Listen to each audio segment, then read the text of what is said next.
पिछले 2 वीडियो में आपने पूर्व जन्म के बारे में देखा, उससे पहले एक वीडियो में आपने मोक्ष के बारे में देखा। इसी संदर्भ में आज हम चर्चा करेंगे अगले जन्म में कोई जातक क्या बनेगा, कौन सी योनि में जाएगा, क्या उसका मोक्ष होगा या किस प्रकार की योनि प्राप्त होगी, कहाँ जन्म लेगा। इस प्रकार के अनेक प्रश्नों को हम हल करेंगे और इसलिए आप लोग इस वीडियो को देखें। जो नए दर्शक पहली बार इस चैनल से जुड़े हैं वो कृपया इस चैनल को सब्सक्राइब कर दें, बेल आइकन को दबा दें जिससे आने वाली वीडियो की सूचना प्राप्त हो सके। इस वीडियो को देखें, इससे आपको अपनी कुंडली के बारे में या अपने निकट जन की कुंडली के बारे में बहुत सी बातों का पता चलेगा। एस्ट्रो पार्क में आपका स्वागत है। आपकी सेवा में उपस्थित हूँ स्वामी आत्मविश्वास महेश चंद्र पुरोहित। प्रिय दर्शकों, चर्चा कर रहे हैं कुंडली में कौन से ऐसे योग होते हैं जो अगले जन्म का निर्धारण करते हैं। आचार्य वराह मिहिर ने भी वृहत जातक में उल्लेख किया है। उनके अनुसार पहले ग्रहों का विश्लेषण हम देख लेते हैं। उन्होंने बताया कि गुरु का संबंध देवलोक से होता है, बृहस्पति का संबंध देवलोक से होता है, चंद्रमा और शुक्र का संबंध पितृलोक से होता है, सूर्य एवं मंगल का संबंध मृत्युलोक से होता है, शनि व बुध का संबंध नरकलोक से बताया गया है। मृत्यु के उपरांत जीव की गति के स्थान के ज्ञान के संदर्भ में आचार्य वराह मिहिर ने बताया, जिसके जन्म लग्न से षष्ठ, सप्तम और अष्टम भावों में जो ग्रह स्थित हों उनमें जो बलवान हो तो प्राणी मृत्यु के बाद पहले बताए गए ग्रहों के अनुसार लोक में जाता है। यदि षष्ठ, सप्तम, अष्टम इन स्थानों में कोई ग्रह न हो तो छठे, आठवें इन दोनों स्थानों में जिन देश कारणों का उदय होता हो, उन दोनों देश कारणों का जो स्वामी ग्रह हो, उन स्वामी ग्रहों में से जो बली हो उस ग्रह के अनुसार पहले बताए गए देव आदि लोक में प्राणी जाता है। ज्योतिष के अन्य सिद्धांत के अनुसार जन्म लग्न में अष्टम स्थानगत केवल शुभ ग्रह हो तो भी मृत्यु के उपरांत शुभ गति प्राप्त होती है।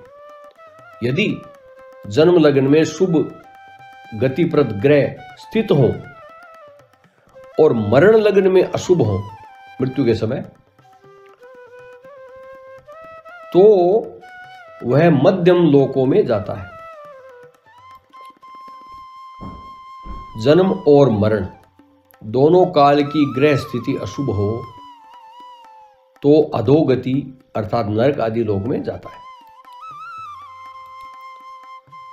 हम एक कुंडली पर चर्चा करते हैं। यह जो कुंडली आपके समक्ष, इस कुंडली में छठे, सातवें, आठवें भावों में से केवल अष्टम भाव में ग्रह हैं। इन ग्रहों में सूर्य सबसे बलवान है।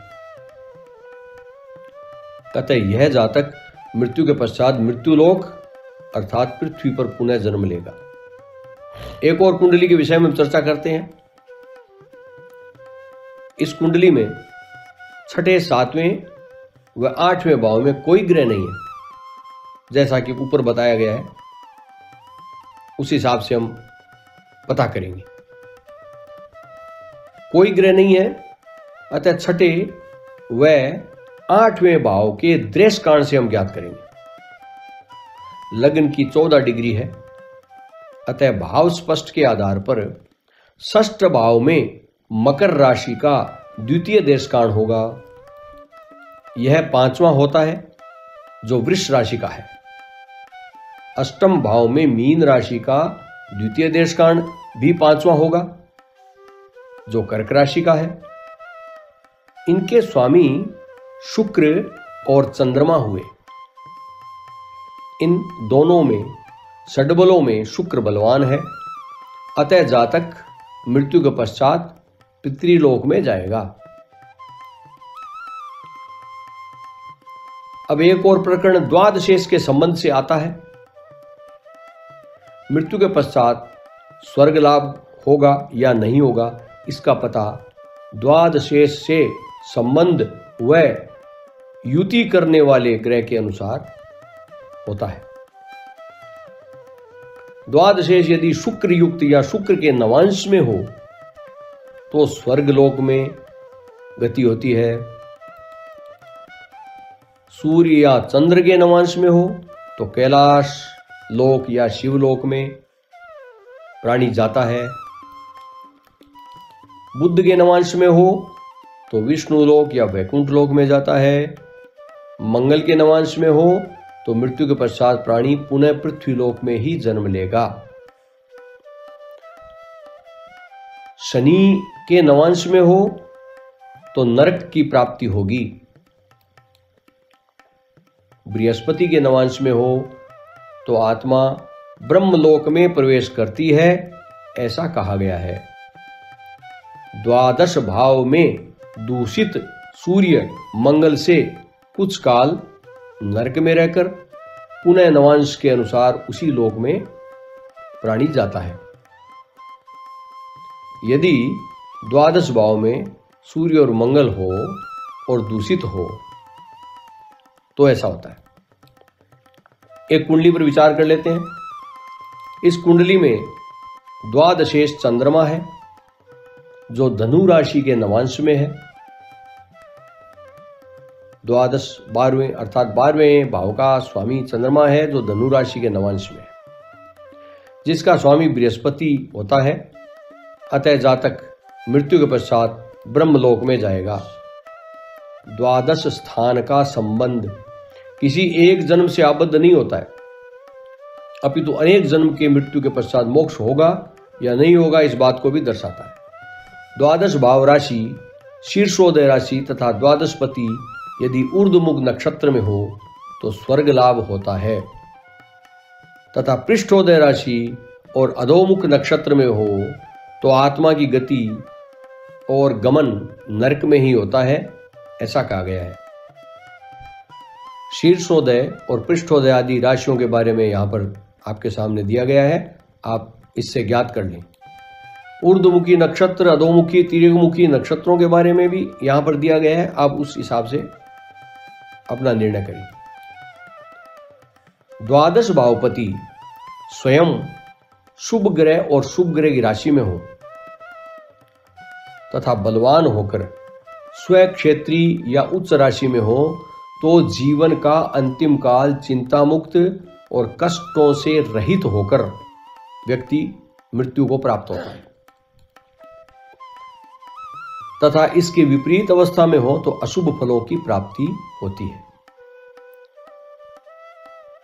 अब हम ज्ञात करते हैं व्यक्ति किस योनि में जन्म लेगा।